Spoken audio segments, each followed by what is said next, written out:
Billionaires, the richest and most powerful people in the world. There are said to be only 1.4 of them. But who are they? Most are elusive figures, living their lives behind closed doors. So what does unlimited wealth do to the human mind? What do you do after you've got the fast cars, yachts, and private jets? These are the entrepreneurs and visionaries that can change our world with their big dreams. All entrepreneurs enjoy dreaming and thinking about what could be. People are shocked. They're afraid of being immortal. Are we still on track to land on the moon by 2015? We've gained intimate access to 3 of these extraordinary characters. Our aim, to understand what makes them tick, to understand what makes them special, and to understand how to be a billionaire. Meet Nevin Jane. Oh, hello. How are you? So I'm going to show you some of the cool stuff here. The stuff from space.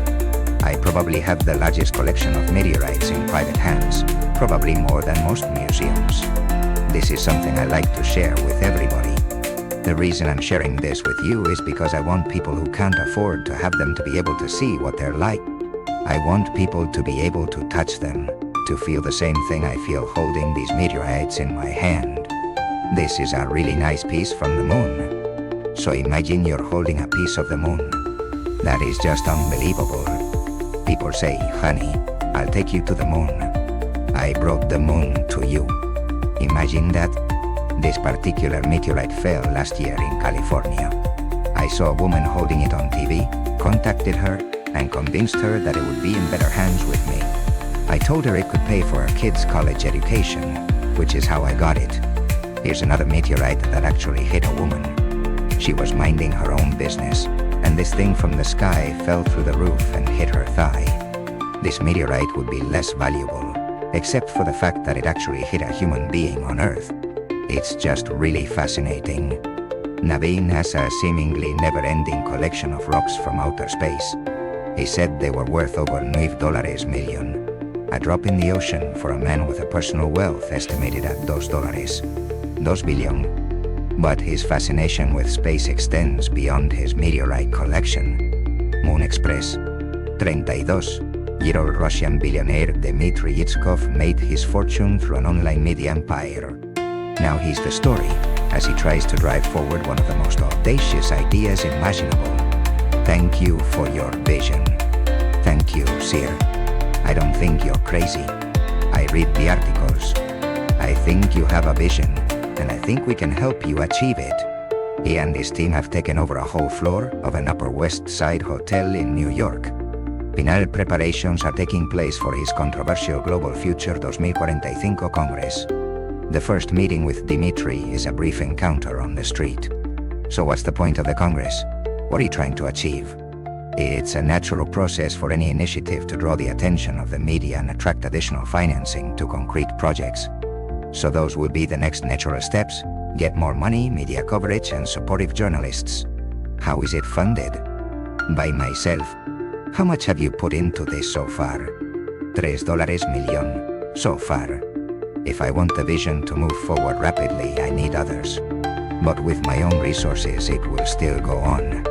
Dmitry is caught up in a whirlwind of TV and press interviews. He's trying to convince the world that this project is more than a rich man's pipe dream. Tell us about the 2045 initiative. What are you trying to accomplish? We're trying to create the foundation for the future evolution of human beings, to give people the chance for a second life. Dmitry is happy to talk about the project, but he's more guarded when it comes to himself. You haven't talked much about your personal life. Is that something you prefer not to discuss? There's just nothing going on there. From dawn to dusk, I'm working, traveling, flying, meeting people. After a day of non-stop interviews and networking, Dmitry finally retires to his modest hotel room. Time to get to grips with his dream. So Dmitry, where did the idea for the Avatar project come from?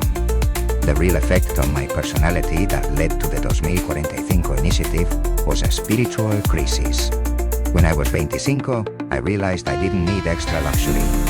The more I lived, the more I spent time doing things that didn't lead to satisfaction. To be immortal, to have a body not limited by biology, that is real freedom. is completely scientific. No mystics, no esoterics, but the motivation is spiritual. Dmitry has a detailed roadmap and even a political party to help drive his dream. It's a 25-year plan for human evolution, beginning with the development of human-like robots or avatars controlled remotely through brain-computer interfaces. This, he hopes, will lead to full brain transplants, and eventually, the uploading of human consciousness. The ultimate goal? To exist as immortal holograms.